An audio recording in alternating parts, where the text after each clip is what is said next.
شروع اللہ کا نام لے کر جو بڑا مہربان نہایت رحم والا ہے۔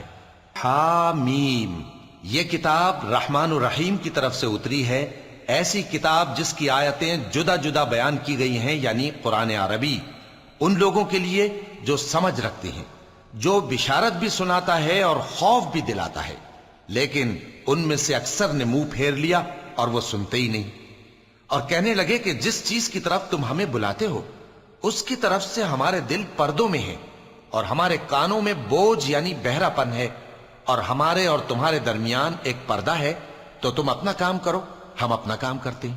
کہہ دو کہ میں بھی آدمی ہوں جیسے تم، ہاں مجھ پر یہ وحی آتی ہے کہ تمہارا معبود ایک ہی معبود ہے، تو سیدھے اسی کی طرف متوجہ رہو اور اسی سے مغفرت مانگو۔ اور مشرکوں پر افسوس ہے جو زکوٰۃ نہیں دیتے اور وہ آخرت کے بھی منکر ہیں۔ جو لوگ ایمان لائے اور عمل نیک کرتے رہے ان کے لیے ایسا ثواب ہے جو ختم ہی نہ ہو۔ کہو کیا تم اس ذات کا انکار کرتے ہو جس نے زمین کو 2 دن میں پیدا کیا اور بتوں کو اس کا مد مقابل بناتے ہو؟ وہی تو تمام جہانوں کا مالک ہے، اور اسی نے زمین میں اس کے اوپر پہاڑ بنائے اور زمین میں برکت رکھی اور اس میں سامان معیشت مقرر کیا، سب 4 دن میں، اور تمام طلبگاروں کے لیے یکساں۔ پھر وہ آسمان کی طرف متوجہ ہوا جبکہ وہ دھواں تھا، تو اس نے اس سے اور زمین سے فرمایا کہ دونوں آؤ، خواہ خوشی سے خواہ ناخوشی سے۔ انہوں نے کہا کہ ہم خوشی سے آتے ہیں۔ پھر اس نے 2 دن میں 7 آسمان بنائے اور ہر آسمان میں اس کے کام کا حکم بھیجا، اور ہم نے آسمان دنیا کو چراغوں یعنی ستاروں سے سجایا اور شیطانوں سے محفوظ رکھا۔ یہ اسی زبردست باخبر کے مقرر کیے ہوئے اندازے ہیں۔ پھر اگر یہ منہ پھیر لیں تو کہہ دو کہ میں تم کو ایسی چنگھاڑ کے عذاب سے آگاہ کرتا ہوں جیسے عاد اور سمود پر چنگھاڑ کا عذاب آیا تھا، جب ان کے پاس پیغمبر ان کے آگے اور پیچھے سے آئے کہ اللہ کے سوا کسی کی عبادت نہ کرو، تو وہ کہنے لگے کہ اگر ہمارا پروردگار چاہتا تو فرشتے اتار دیتا، سو جو تم دے کر بھیجے گئے ہو ہم اس کو نہیں مانتے۔ اب جو عاد والے تھے وہ ناحق ملک میں تکبر کرنے لگے اور کہنے لگے کہ ہم سے بڑھ کر قوت میں کون ہے؟ کیا انہوں نے نہیں دیکھا کہ اللہ جس نے ان کو پیدا کیا وہ ان سے قوت میں بہت بڑھ کر ہے، اور وہ ہماری آیتوں سے انکار کرتے رہے۔ تو ہم نے بھی ان پر نحوست کے دنوں میں زور کی آندھی چلائی تاکہ ان کو دنیا کی زندگی میں ذلت کے عذاب کا مزہ چکھا دیں، اور آخرت کا عذاب تو بہت ہی ذلیل کرنے والا ہے، اور اس روز ان کو مدد بھی نہ ملے گی۔ اور جو سمود والے تھے ان کو ہم نے سیدھا رستہ دکھا دیا تھا، مگر انہوں نے ہدایت کے مقابلے میں اندھا رہنا پسند کیا، تو ان کے اعمال کی سزا میں ذلت کے عذاب کی کڑک نے ان کو آ پکڑا۔ اور جو ایمان لائے اور پرہیزگار رہے ان کو ہم نے بچا لیا۔ اور جس دن اللہ کے دشمن دوزخ کی طرف اکٹھے کیے جائیں گے پھر ان کی الگ الگ جماعتیں بنائی جائیں گی، یہاں تک کہ جب دوزخ کے پاس پہنچ جائیں گے تو ان کے کان اور آنکھیں اور کھالیں یعنی دوسرے اعضاء ان کے خلاف ان کے اعمال کی شہادت دیں گے، اور وہ اپنی کھالوں یعنی اعضاء سے کہیں گے کہ تم نے ہمارے خلاف کیوں شہادت دی؟ وہ کہیں گی کہ جس اللہ نے سب چیزوں کو نطق بخشا اسی نے ہم کو بھی گویائی دی، اور اسی نے تم کو پہلی بار پیدا کیا تھا اور اسی کی طرف تم لوٹائے جا رہے ہو۔ اور تم اس بات کے خوف سے تو پردہ نہیں کرتے تھے کہ تمہارے کان اور تمہاری آنکھیں اور کھالیں تمہارے خلاف شہادت دیں گی، بلکہ تم یہ خیال کرتے تھے کہ اللہ کو تمہارے بہت سے اعمال کی خبر ہی نہیں، اور اسی خیال نے جو تم اپنے پروردگار کے بارے میں رکھتے تھے تم کو ہلاک کر دیا اور تم خسارہ پانے والوں میں ہو گئے۔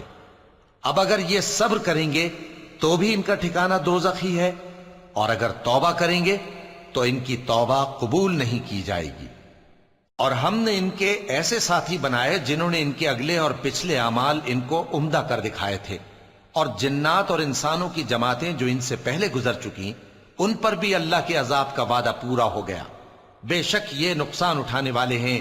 اور کافر کہنے لگے کہ اس قرآن کو سنا ہی نہ کرو، اور جب پڑھنے لگے تو شور مچا دیا کرو تاکہ تم غالب رہو۔ سو ہم بھی کافروں کو سخت عذاب کے مزے چکھائیں گے اور ان کے برے اعمال کی جو وہ کرتے تھے سزا دیں گے۔ یہ اللہ کے دشمنوں کا بدلہ ہے یعنی دوزخ، ان کے لیے اسی میں ہمیشہ کا گھر ہے۔ یہ اس کی سزا ہے کہ ہماری آیتوں سے انکار کرتے تھے۔ اور کافر کہیں گے کہ اے ہمارے پروردگار، جنوں اور انسانوں میں سے جن لوگوں نے ہم کو گمراہ کیا تھا ان کو ہمیں دکھا کہ ہم ان کو اپنے پاؤں تلے روند ڈالیں تاکہ وہ سب سے نیچے رہیں۔ جن لوگوں نے کہا کہ ہمارا پروردگار اللہ ہے، پھر وہ اس پر قائم رہے، ان پر فرشتے اتریں گے اور کہیں گے کہ نہ خوف کرو اور نہ غمناک ہو، اور بہشت کی جس کا تم سے وعدہ کیا جاتا ہے خوشی مناؤ۔ ہم دنیا کی زندگی میں بھی تمہارے دوست تھے اور آخرت میں بھی تمہارے رفیق ہیں، اور وہاں جس نعمت کو تمہارا جی چاہے گا تم کو ملے گی، اور جو چیز طلب کرو گے تمہارے لیے موجود ہوگی۔ یہ بخشنے والے مہربان کی طرف سے مہمانی ہے۔ اور اس شخص سے بڑھ کر بات کا اچھا کون ہو سکتا ہے جو اللہ کی طرف بلائے اور عمل نیک کرے اور کہے کہ میں مسلمان ہوں۔ اور بھلائی اور برائی برابر نہیں ہو سکتی، تو سخت کلامی کا ایسے طریق سے جواب دو جو بہت اچھا ہو۔ ایسا کرنے سے تم دیکھو گے کہ جس میں اور تم میں دشمنی تھی وہ تمہارا گرم جوش دوست ہے، اور یہ بات انہی لوگوں کو حاصل ہوتی ہے جو برداشت کرنے والے ہیں، اور انہی کو نصیب ہوتی ہے جو بڑے صاحب نصیب ہیں۔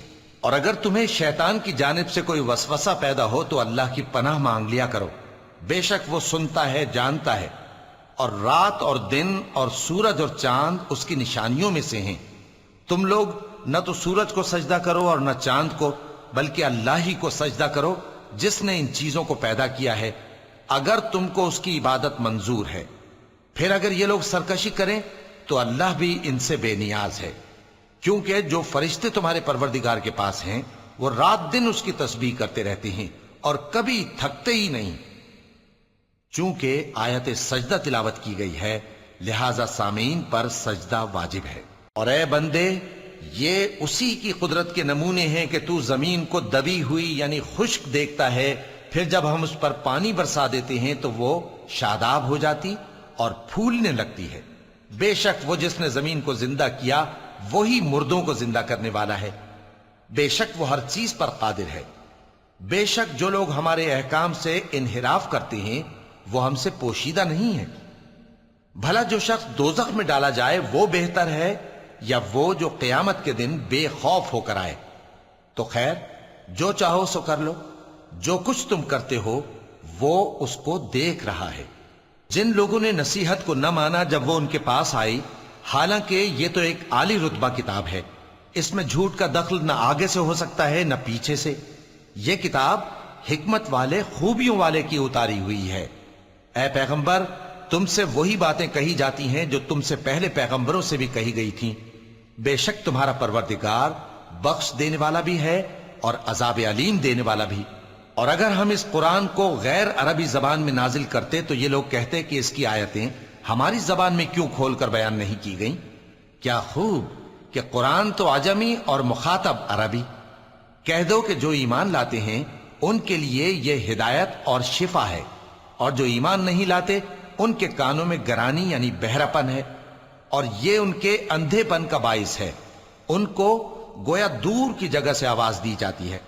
اور ہم نے موسیٰ کو کتاب دی، پھر اس میں اختلاف کیا گیا، اور اگر تمہارے پروردگار کی طرف سے ایک بات پہلے نہ ٹھہر چکی ہوتی تو ان میں فیصلہ کر دیا جاتا۔ اور یہ اس قرآن کی طرف سے بڑے بھاری شک میں پڑے ہیں۔ جو نیک کام کرے گا تو اپنے لیے، اور جو برے کام کرے گا تو ان کا ضرر اسی کو ہوگا، اور تمہارا پروردگار بندوں پر ظلم کرنے والا نہیں۔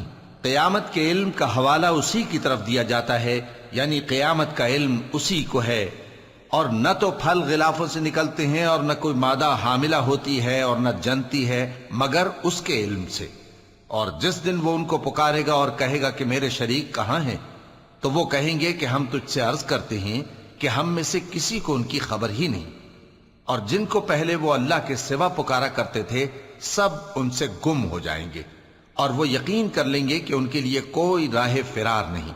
انسان بھلائی کی دعائیں کرتا کرتا تو تھکتا نہیں، اور اگر اس کو تکلیف پہنچ جاتی ہے تو نا امید ہو جاتا ہے، آس توڑ بیٹھتا ہے۔ اور اگر تکلیف پہنچنے کے بعد ہم اس کو اپنی رحمت کا مزہ چکھاتے ہیں تو کہتا ہے کہ یہ تو میرا حق تھا، اور میں نہیں خیال کرتا کہ قیامت برپا ہو۔ اور اگر قیامت سچ مچ ہو بھی اور میں اپنے پروردگار کی طرف لوٹایا بھی جاؤں تو میرے لیے اس کے ہاں بھی خوشحالی ہوگی۔ پس کافر جو کچھ کیا کرتے ہیں وہ ہم ضرور ان کو جتائیں گے اور ان کو سخت عذاب کا مزہ چکھائیں گے۔ اور جب ہم انسان کو نعمتوں سے نوازتے ہیں تو وہ منہ موڑ لیتا ہے اور پہلو پھیر کر چل دیتا ہے، اور جب اس کو تکلیف پہنچتی ہے تو لمبی چوڑی دعائیں کرنے لگتا ہے۔ کہو کہ بھلا دیکھو تو اگر یہ قرآن اللہ کی طرف سے ہو پھر بھی تم اس سے انکار کرو تو اس سے بڑھ کر کون گمراہ ہے جو حق کی مخالفت میں دور نکل گیا ہو۔ ہم ان قریب ان کو اطراف عالم میں بھی اور خود ان کی ذات میں بھی اپنی نشانیاں دکھائیں گے، یہاں تک کہ ان پر ظاہر ہو جائے گا کہ قرآن حق ہے۔ کیا تم کو یہ کافی نہیں کہ تمہارا پروردگار ہر چیز سے خبردار ہے؟ دیکھو یہ اپنے پروردگار کے روبرو حاضر ہونے سے شک میں ہیں، سن رکھو کہ وہ ہر چیز کا احاطہ کیے ہوئے ہے۔